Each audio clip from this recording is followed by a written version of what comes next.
Bandits place 540 million naira ransom on kidnapped hospital staff. Impeached Lagos Speaker Obasa faults removal, denies corruption allegations. Kano anti-corruption boss regains freedom after police detention.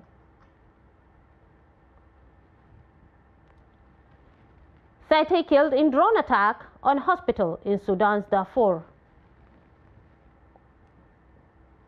Hello, welcome to the news update on Trust TV. My name is Hawa Gambo. Thank you for joining us. Bandits have placed 540 million naira ransom on the victims abducted from a general hospital in Kankara local government area of Katsina State. Recall that the attack on the hospital left a medical doctor and one other with gunshot injuries. The medical doctor, Murtala Saleh Dandashiri, had sustained gunshot injuries when bandits attacked the hospital on Tuesday, during which some staff members were kidnapped. A source said that the attackers had demanded a ransom of 270 million naira for the release of the nurse. The bandits have also demanded another sum of 270 million naira for the other hospital staff and some staff of a fertilizer factory kidnapped close to the hospital during the attack.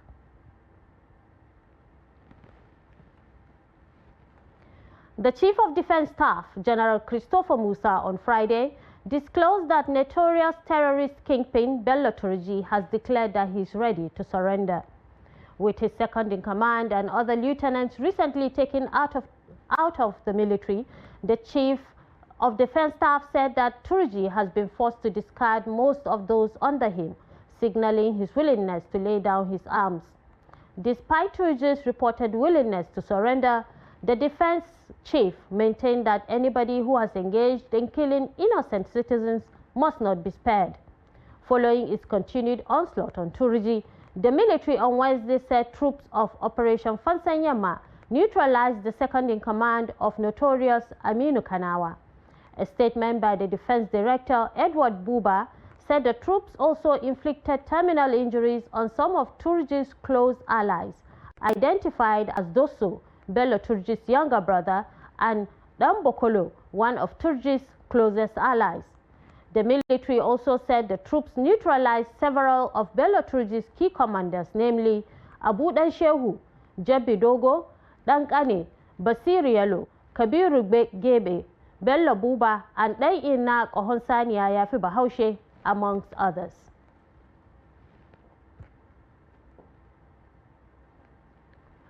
The police in Niger State, in collaboration with vigilante members, have intercepted and recovered 520 rounds of 7.62 millimeters live ammunition.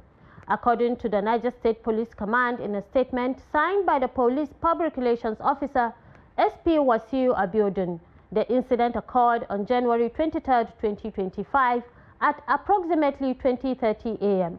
The statement explained that during a routine stop and search operation along the Bida-Unku-Patigi Road, which connects Niger State to Kwara State, the police stopped a motorcycle carrying two individuals, but upon interrogation, the suspects fled.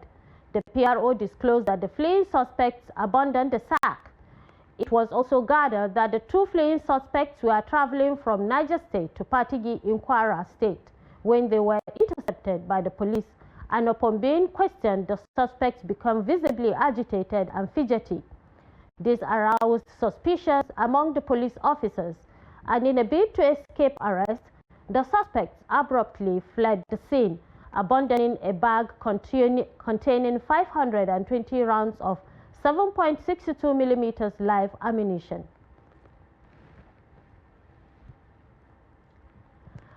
The Nigerian Police Force says its operatives attached to the Imo State Command have neutralized 3 deadly terrorist kingpins associated with the Eastern Security Network (ESN). The force public relations officer Olumiyiwa Adejobi said the operation took place on Friday when operatives from the command's tactical unit, following credible intelligence, launched a coordinated operation aimed at locating and dislodging the terrorist hideouts. In a statement on Saturday, Adejobi said the police operatives located the terrorist hideout in a forest within Ihuebe, Okigwe local government area of the state. According to him, upon approach, the operatives came under heavy fire from suspected ESN terrorists, an armed wing of the proscribed indigenous people of Biafra IPOB. He said the operation resulted in the neutralization of 6 members of the terrorist group, with 3 being ESN kingpins identified as Ifeanyi Anayo, aka Zuma the Rock, Chukwuemeka Odineye, also known as Nimi, and Kingsley Sunday. He further stated that about 5 AK-47 rifles, 552 rounds of live ammunition, improvised explosive devices, IEDs, several communication, and 8 operational motorcycles used by the groups were recovered.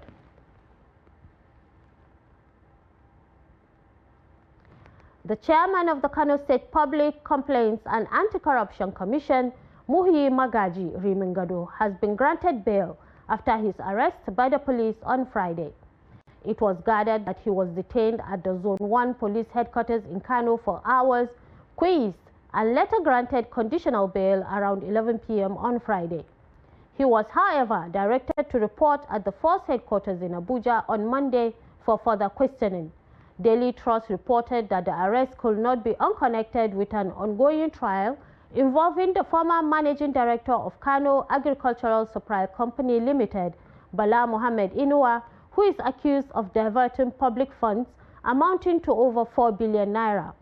The trial, which began in November 2023 at the Kano High Court, presided over by Justice Hafsat Yahaya, had led to the seizure of properties allegedly tied to the case. This included funds in the bank accounts, pensions, and the court's final decision.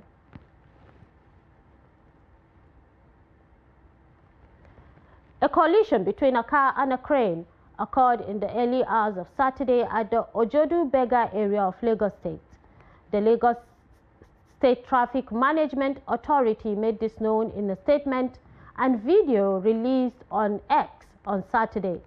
The statement said efforts were ongoing for evacuation while officers were on the scene to manage the situation as at press time. In a video, Lasma reported that there were no casualties and urged motorists to exercise caution while driving.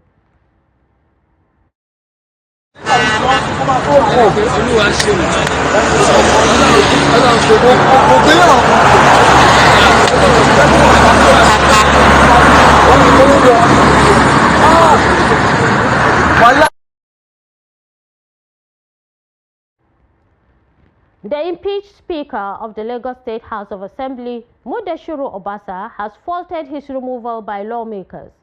Obasa, who spoke on his removal for the first time on Saturday, said it was important for the lawmakers to follow constitutional procedure to remove him as Speaker. The former Speaker also debunked the allegations of corruption brought against him by the lawmakers during the removal, describing the alleged financial misappropriation as impossible. Obasa spoke to a huge crowd of supporters at the Speaker's Lodge, 47 GRA, Ikeja, Lagos.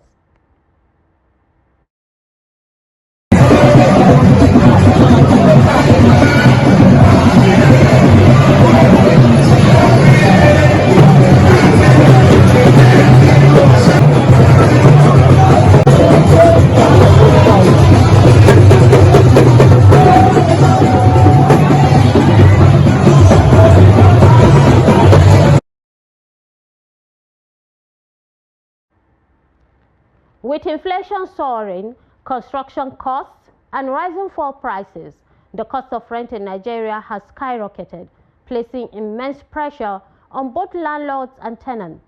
In Abuja and other urban centers, house rents have become unaffordable, eating up a large portion of household incomes. In this report, Noel Sampson speaks to FCT residents about the struggles and consults housing experts for possible solutions. Inflation in Nigeria hit 33.7% by May 2024, rising housing costs up at an alarming rate, with rents consuming 50 to 60% of household income in cities like Abuja and Lagos. Noel Sampson spoke to FCT residents about how they are coping with the financial strain. Okay, I was paying 300. Now I'm paying 500 for a roasting container in Kubwa. It's just crazy. I don't even know how some people would even cook safe. Like for myself, I have to adjust. That has affected almost all the stratas of societies in this country, and of course, let me just say it's now becoming like times 5. Then I used to pay wire 50,000, but now it's now 580,000. The opposite Galadima called Charlie Boy Buster called Dawaki. That's the opposite. It's just a village, but very expensive.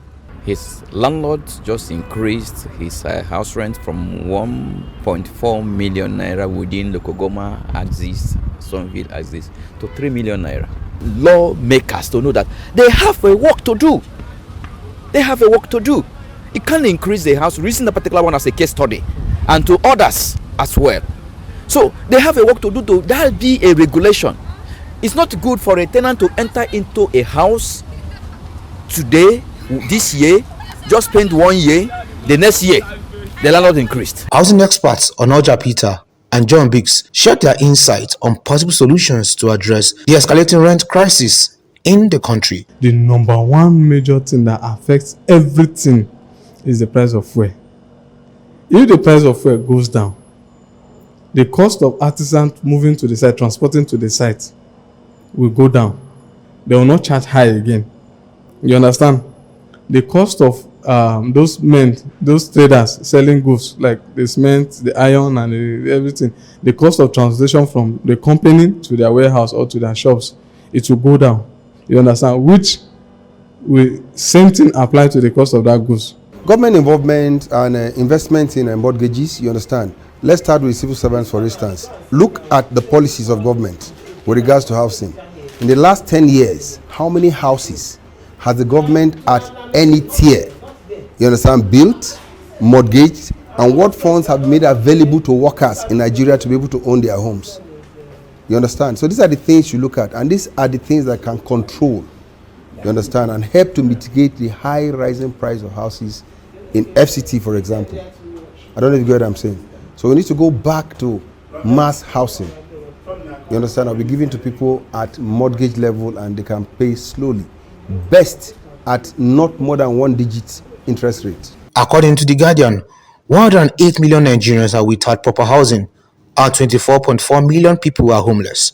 As rent prices continue to rise, this number is expected to grow, urging the government to take immediate action. Noel Samson, Trust TV News, Abuja.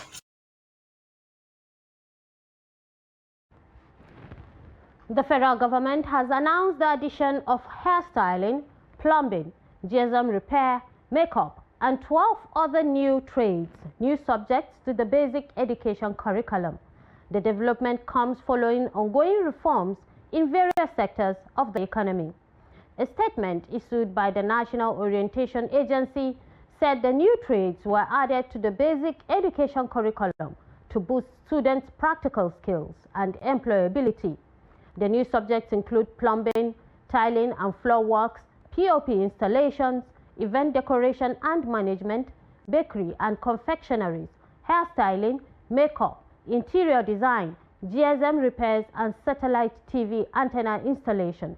Others are CCTV and intercom installation and maintenance, solar installation and maintenance, garment making, agriculture and processing including crop production, beekeeping, horticulture and livestock farming like poultry and rabbit rearing, and basic digital literacy including IT and robotics. The statement noted that the new subjects will take effect from January 2025 for primary and junior secondary school students across the country. And now moving to other stories. Maiduguri residents are calling on the federal government to fast-track the completion of the YDB oil refinery project in Borno State, especially following the recent hike in fuel prices across the country. The YDB oil and gas exploration project, launched in 2023 under former President Buhari, was aimed at adding 3 billion barrels to Nigeria's oil reserves. Trust TV's Bitrus Kurisi reports. The recent fuel price hike from 925 naira to 960 naira per litre marks the first fuel review of the year. Nigeria has faced multiple price increase despite the revival of some refineries. In 2023, the Buhari administration launched the Wadibi oil and gas exploration project in Borno State, alongside efforts in other northern states like Bauchi, Gombe, and Niger.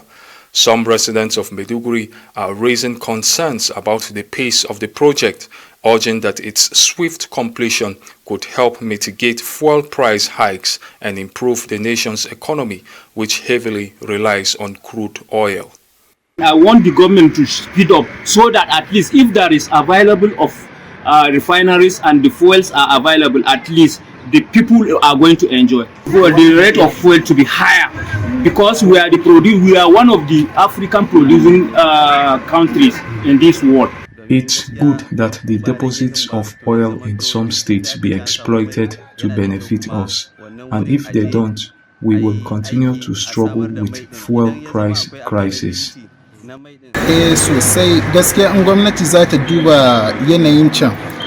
If the government will take the discovered oil basin seriously, it will really better the lives of Nigerians, and it will address inflation too.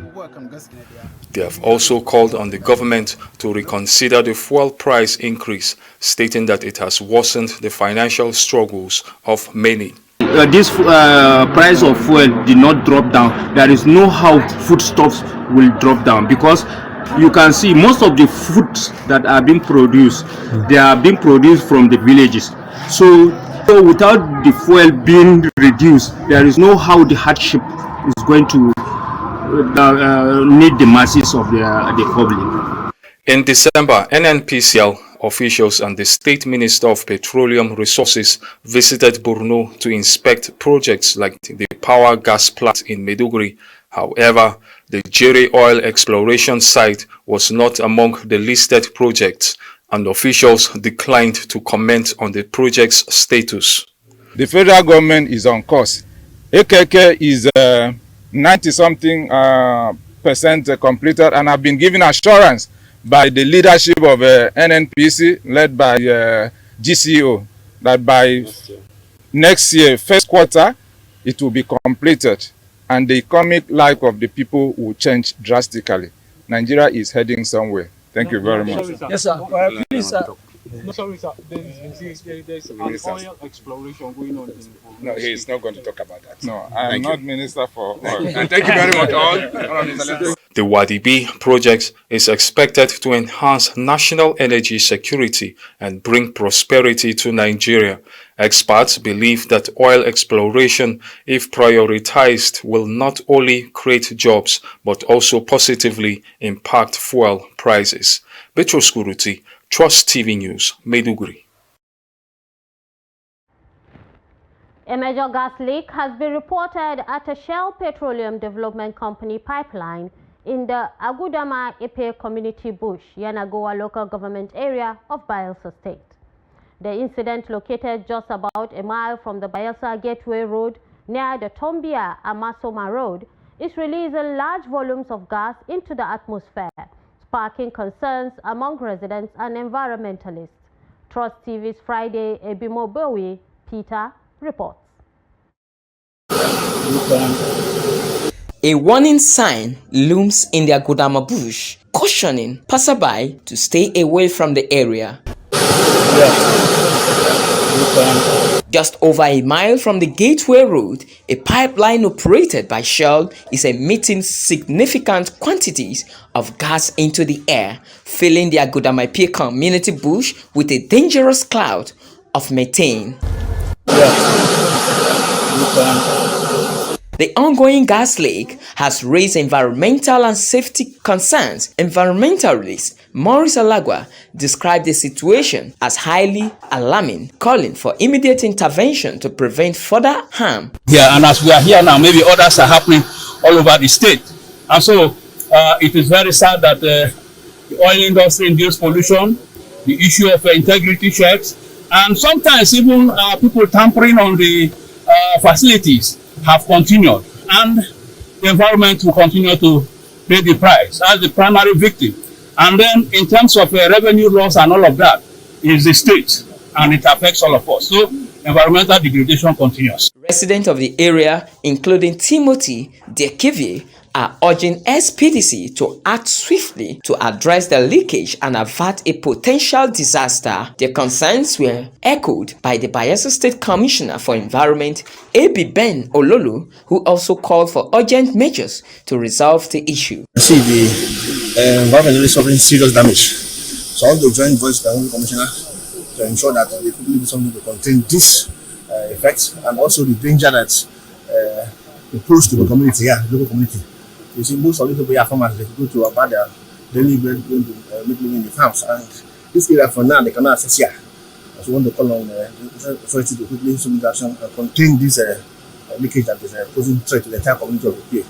We're here to have an on-the-spot assessment of what is happening here, and we have seen, we cannot ascertain if it was due to sabotage or equipment failure, but we have to go back and report what we have seen here to His Excellency the Governor of Bayelsa State, and also reach out to the operators of this pipeline so that they can swiftly swing into action by coming down here to at least do something about this leakage, to put it to a stop, so that it doesn't go beyond this level of devastation it has given to the environment and our people. For now, the Agudamaipi community remains under a cloud of danger, waiting for SPDC to act decisively to contain the leak and restore safety. From Yenagoa, Friday, Ebimobowe Peter, reporting for Trust TV News.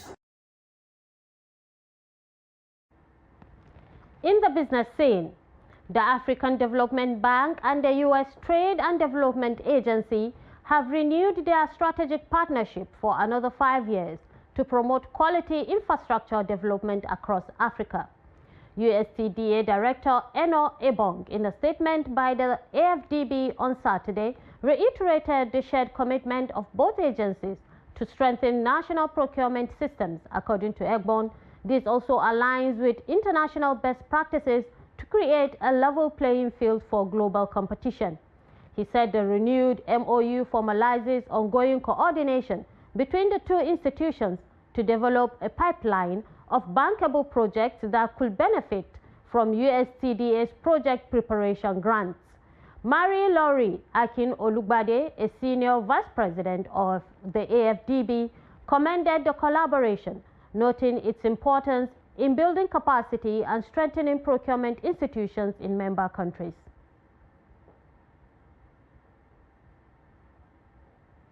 Now away from Nigeria, a drone attack on one of the last functioning hospitals in El Fasher in Sudan's Darfur region killed 30 people and injured dozens, a medical source said Saturday.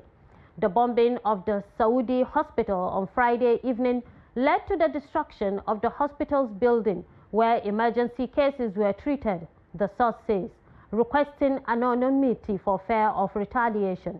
It was not immediately clear which of the Sudan's warring sides had launched the attack. Since April 2023, the Sudanese army has been at war with the paramilitary Rapid Support Forces, who have seized nearly the entire vast western region of Darfur. They have besieged El Fasher, the state capital of North Darfur, since May, but have not managed to claim the city, where army aligned with militias have repeatedly pushed them back. According to the medical source, the same building had been hit by an RSF drone a few weeks ago.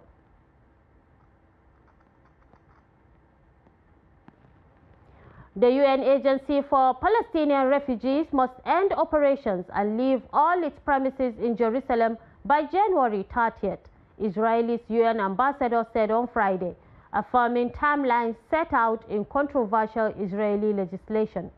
Defying international concern, Israeli lawmakers have passed legislation that bars agency UNRWA from operating in Israel and East Jerusalem, the sector of the city annexed by Israel following the 1967 Six-Day War. The agency has faced criticism from Israel that has escalated since the start of the war, including claims that a dozen of its 13,000 Gaza employees were involved in the deadly October 7, 2023 assault by Hamas. In a letter addressed to the United Nations Chief Antonio Guterres, Ambassador Danny Denham said UNRWA is required to cease its operations in Jerusalem and evacuate all premises in which it operates in the city no later than 30 January 2023. UNRWA, considered the backbone of humanitarian operations for Palestinians, provides aid to some 6 million Palestinian refugees in Gaza, the occupied West Bank, Lebanon, Jordan, and Syria.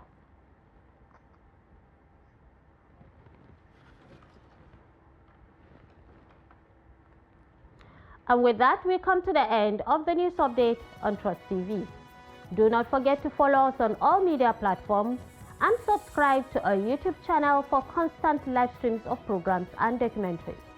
My name is Hawa Gambo. Thank you for joining us and see you next time.